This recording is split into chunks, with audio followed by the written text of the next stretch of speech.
to another edition of the Weekend Show. I am David Okwakwasele. And my name is Oluchi Karemeka. This morning we want to talk about something that has been trending over the week. I think it's been controversial. Some people have this opinion, some people have that opinion. But before then, I want to remind you that this is Weekend Show. We have Orishi and stuff for you.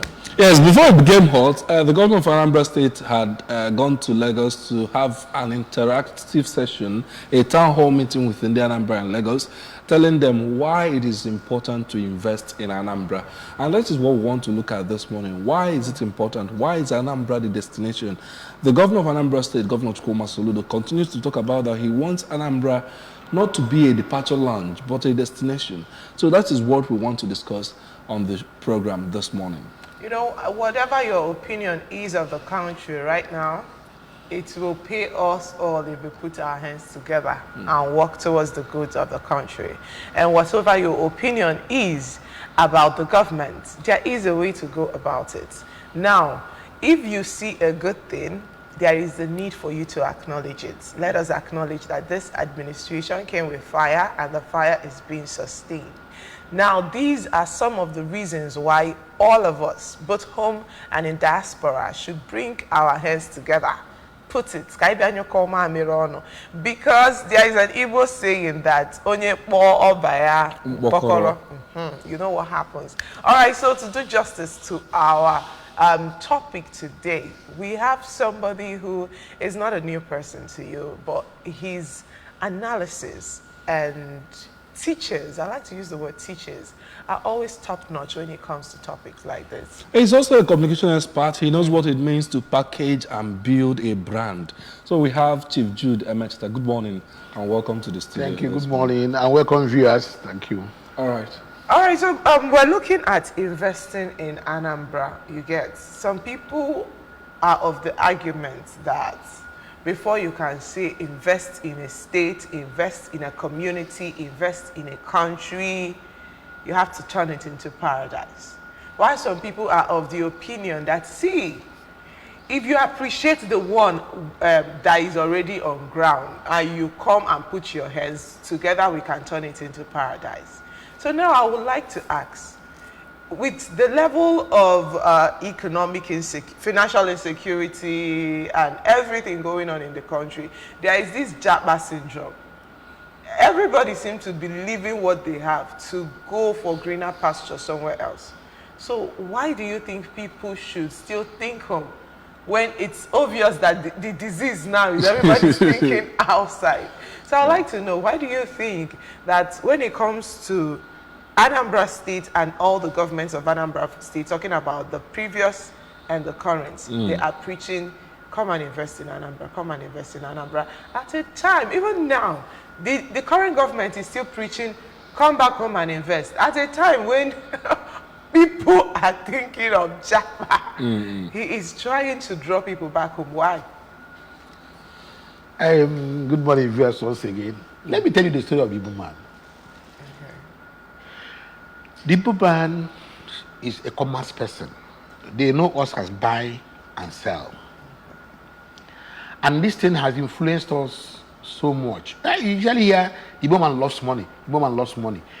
Everybody loves money. Everybody. Yes. Even the Pope loves money. Because he can't run the Vatican without money. So he loves money. The problem with Igbo man is that because you do buy and sell, on a daily basis, you see him counting money. When you get to the market, you see the Igbo man counting money because he's doing buy and sell. Yeah. So when you see somebody doing this almost every day, you will now tag him that he loves money. It is not true. So the issue that we have right now is the Igbo man who has been counting, and you know, when you deal with cash, always, you are likely going to lose money. Always. People will always be pilfer your money. So there's no trust. Igbo man, that's why you have Obi and Sons. Obi Enterprise. He doesn't want to bring anybody into his business. He wants to stay alone in his business because he doesn't trust the next man. Because he's been dealing with cash for a long, and each time, sometimes he say, I've lost 10 naira, I've lost 20 naira. So he doesn't trust anybody around him except only himself. So the investment thing now comes into this. The Igbo man had been investing. I can tell you that. Yeah. They've been bringing back their wealth back here. In my town, there's a man they call Akuluno. His investment in the town was to come back home, bring scholarship to students, primary, secondary, university. And he calls it Akuluno. Yeah. It's an investment. Now, the Igbo man started cultivating the idea of bringing back his wealth to the. I can tell you in my town, all the secondary schools in my town, all the hospitals in my town, we are built by the Self-help, community. yes. Roads, even. Roads, Yeah. you know, people contribute money, build hospitals, build schools, and all that. It's an investment. Now, as we evolve from our businesses, begin to think about. Now, when our people begin to get in touch with the real manufacturer, because we do buy and sell. When the man abroad sees that you are buying bulk so much from him, he wants to know who is this man who can import from me 20 containers, 30 containers. He wants to meet with you. When he comes, he wants to see how he brings down the cost of his production. That's how the Igbo man got into industries. Yeah. So there are very few that started the industry business, started it in the urban areas. You can understand that. It's very easy to understand why somebody whose businesses, the Igbo man comes in, flies into Lagos or into anywhere and meets him. He wouldn't want to take him from Lagos to his village in Opo. He wants to let us discuss this thing. They discuss and they stop an industry in Lagos. Now, what the governor is asking for, they're not asking them to close down their businesses in Lagos and bring them back to the side. No. He's asking that no part of your business, A branch. a branch of it, down here, even make your head office, instead of Lagos, make the head office Anambra. Still have your so that Your your interest, tax, yeah. So because what we need is the tax money. That is one. Two, if you bring back part of this investment to Anambra, you can employ more people here than you are employing in Lagos. Because when you employ people in Lagos, you are going to do mixed bag. But when you do it here, most likely the number of people you get here are purely in the buying. You know, so the story of the man comes from his buying and selling. He's evolving. He's getting into industries. And the governor is. Let me even tell you that the governor himself has a school he adopted in his welfare, his hometown. He pays the teachers. He buys the students their uniforms. He buys them textbooks. He equips the place with computers. It's an investment in education. So investment is not only when you come and build one big factory here. There are other ways to invest. If all the rich men in Anambra State begin to adopt schools in Anambra and say, okay, from now on, I take CKC. The church, give the CKC for me. I'll do it. Now, the church will invest the money they have for CKC into something else. Then these students, we're talking about Japa. I like Japa so much. You know why? The Indians have progressed today, that a lot of them are taxi drivers in UK. They went to UK when they're Japaring from India. But there was a repatriation plan. Of course, because you know, I mean, you see, the repatriation plan is that you might not even plan it. Yeah. Because when you get there, I begin to see your people. The prime minister is an Indian. This one, when you see that things are growing up in the place, the people are progressing. You don't have a choice than to repatriate. You don't have a choice than to repatriate. So, what is happening is that if you have more human capital development here through investments and the JACPA, it's good for us. Because when they go, they must send money back home. Okay, I want to bring you in from the direction you emphasized very well on social investment. Yes. Now, when we are looking at economic investment, which the governor is also talking about, thinking about, even if it's 5% of your business is bringing it to Anambra. Now, I was at Industrial Harbour recently, and I saw the huge concentration of businesses there. But when you live industrial harbor, it seems as if the culture of industry is there. Outside there is not as huge as it's supposed to be. Now, how do we ensure that beyond industrial harbor, beyond Onitsha, beyond the economic spaces that are moving, that other places in Anambra also begin to come up and have this kind of... And Governor was talking about, on his Facebook page, there was a day he was talking about another economic area that will open from Amansi to Orumba, and all those. How do we ensure that we begin to spread this economic base and then the Anambra begin to invest in these economic spaces? That's what the governor is saying. The governor is saying he's bringing up industrial clusters where you have energy, because most of the problem we have is the infrastructure of power. I know a businessman in Lagos who has very rich Anambra man who has an industry that produces toothpaste, chicken noodle, let me know, advertising, noodles, soap, and in my discussion with him, and he said the problem he has is that if he brings this business back to Anambra, because I'll give him an example of Tommy Tommy. I said, Tommy Tommy is in Nnewi, and that the guy is doing well.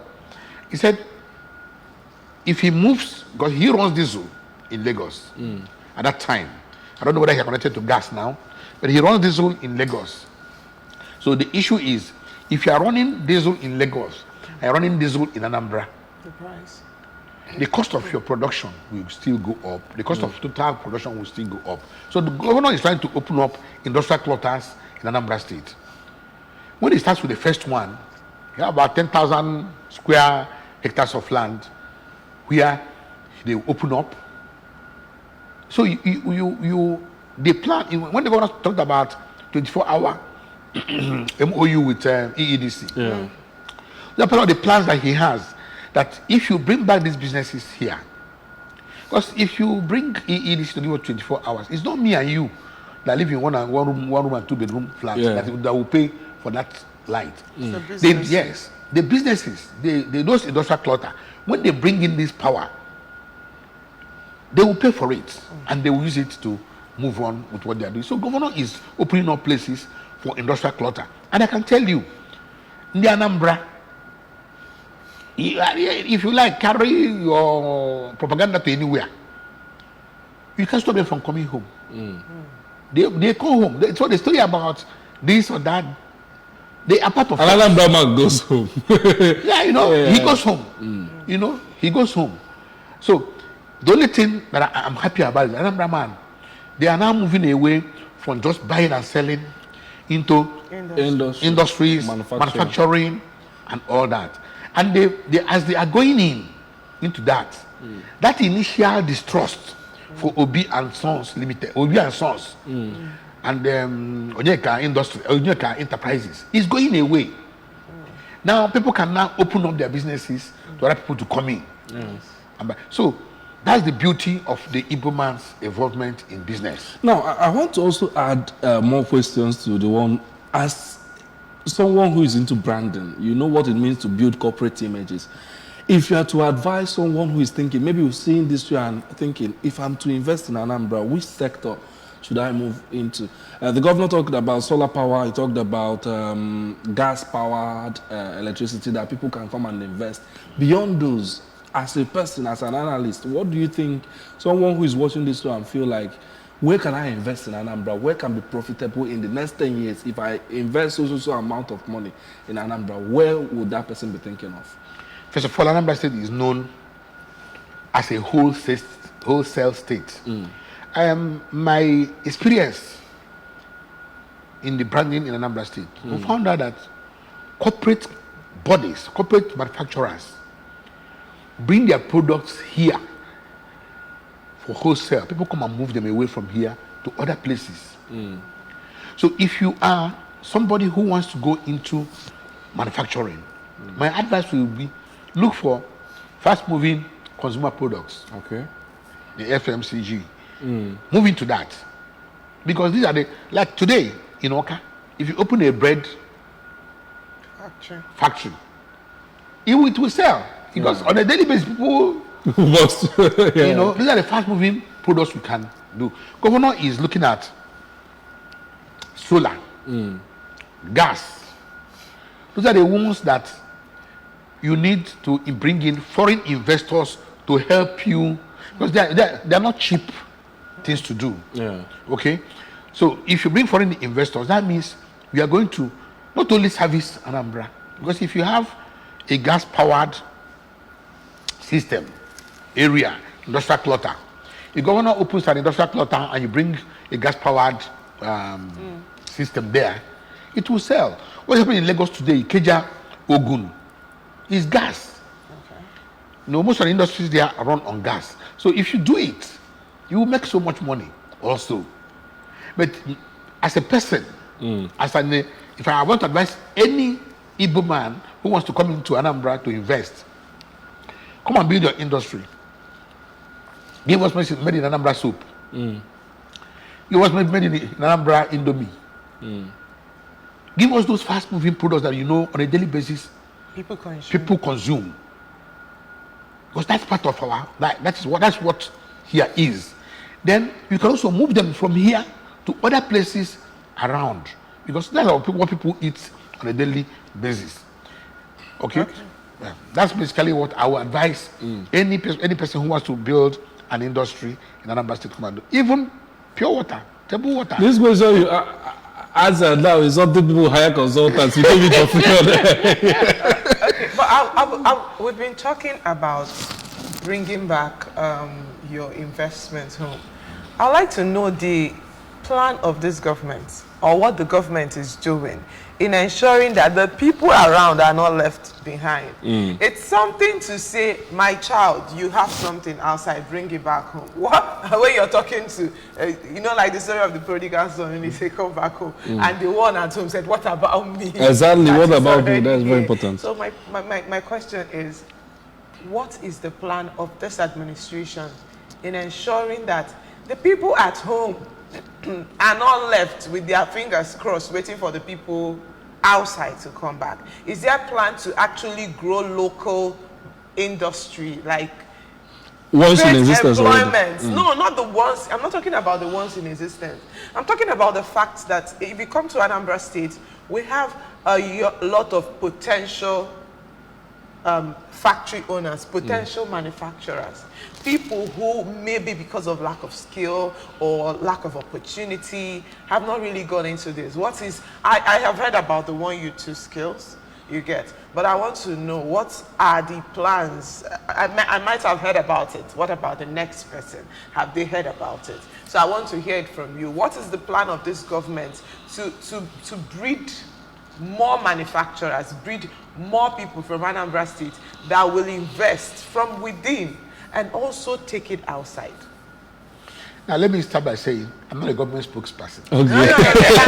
We're part of the government. That's why Yes. So, whatever I say is from my own personal experience, what I have seen and what I've seen government doing. Internally here in Anambra State today, Governor, when you talk about 1U2 skills, how far it has gone, don't forget that this 1U2 skills, that these boys are taken to industries, taken to places to go and learn how these things work in that place. When they come out, they are given seed money to start that thing they have learned. Okay? I was watching one. So sometimes it's not only about manufacturing things, it's also about services. We don't have plumbers today. We don't have carpenters. We don't have bricklayers. Even we good don't mechanics. We don't have mechanics anymore.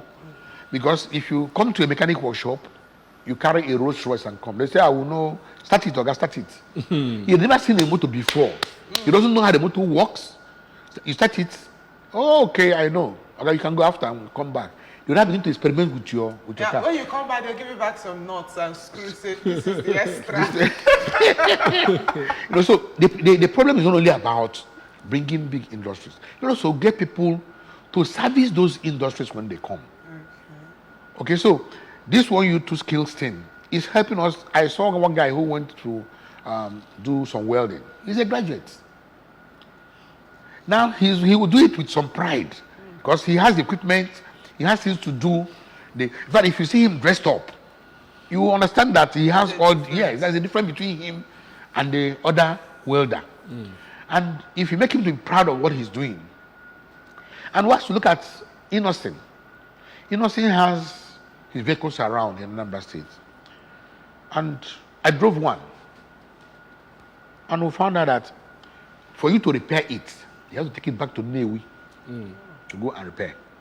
So he needs to take in some of these boys, train them, and build branches. And build open workshops around, so they can stay and some, because he has a lot of cars running around for him right now in the southeast.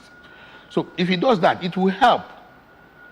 That is part of employment, that is part of investment, that is part of building an industry. It makes his industry to grow because there will be no pressure in his manufacturing place anymore. All he does now is, if your motor gets bad, if I'm his mechanic, I call the office, I need a door. Somebody had an accident and the door is gone bad. Send me a door. They send you the door. But now you don't have to carry the car to Inewi to go and get it done. So those are the kind of things that governor is trying to, while asking the big investors to come. When they come, somebody will need to service what they are doing. Exactly. So you have to train that kind of service people also. And the youth, plenty of them are ready to go into such ventures. So governor is doing so well, asking people, our big people out of Anambra, to bring back these industries. Some of them, that is, bring part of it. I know that somebody like Ikulo has a soap manufacturing company in Lagos, in Ikeja, very large place. All he needs to do is to set up a small cottage one here, and get it so that it's nearer to the people here. The cost of production will be cheaper because they will have employment of people who can accept less than what he's paying in Lagos. Because if you employ somebody in Lagos, you can't pay him 30,000 naira. But if you pay somebody here in Anambra State, he walks from his house to the place, he's happy doing something, and he saves us all the problem. So I think what governor is doing is, apart from asking big industries to come, he wants you to have people on ground to service those industries when they come. Okay. Now, between Amansi to Fuma, if you have driven through that road, it's a virgin land. We need industrial clusters in that place. I don't know whether you know about the Oboji industrial cluster for pharmaceutical companies. Okay? So over 200 hectares of land. Exactly. There is also the airport emporium in Dunukofia that will give close to 200 hectares of land also. So Dunukofia right now, there is a test run on agriculture. And you see, most of the time you find out that most of the products you do, you need agricultural inputs, raw materials to get those industries to run. So if you prepare those grounds, it will be easy for these industries to relocate to Anambra State and then begin to do business here. So I would like to know, as the Anambra, we've been talking about what I'm really happy that the lights you've been shading, even though you say you're not a government spokesperson, the light you've been shading on some of the things the government is doing. I'd like to know, as the people, how can we help the government ensure that we create an enabling environment so that this business will come? Because there was a time I will stay. There was a time we did interview something about diaspora. I can't remember the guest, and he said one reason why people in diaspora are scared of doing anything home is you call your uncle, you say, help me build this house. Your uncle chop the money. Now use money for bungalow to build you 3-bedroom, 3-story building. And then when you come, you collapse on your head. Yeah. And then, there is this thing about government doing their part. Now, what about the people you will come back? Because some people will say, Shebi, if I come now and employ somebody from within, the person cannot perform well like the person in Lagos. Or the person in Lagos probably might be sleeping over. The person here will say, Oga, it's 4 o'clock, I'll go home. And all those things. So my question now is, the government is doing their part. If the people don't do the part, you see, it's a wasted effort. So I would like to know, what can the people do to ensure that all these industrial hub and all these efforts on the side of the government yields fruit? Now, you know, you just said something about somebody in diaspora sending money to his uncle. It doesn't work like that. Yeah, because your uncle sees you, that you have so much money, you are sending some to him. He can never use all those money to build that thing you want him to build. That's why push should be able to trust professionals. You look at the employment of the government, of Professor Charles Soludo, the way he has employed people. He didn't employ people because you are his uncle. He employed people, he looked at your professional background, he gives you a task. And he monitors you, he supervises you. You can't give somebody money, stay in the UK, give somebody money here. Nobody's monitoring him, nobody's doing anything. No. So, what we should be doing here is, if you want to invest through a professional body. You want to build a factory, put it on bid. Let companies who can build come, tell you the amount of money they will. You have a contract with them, and they will build for you.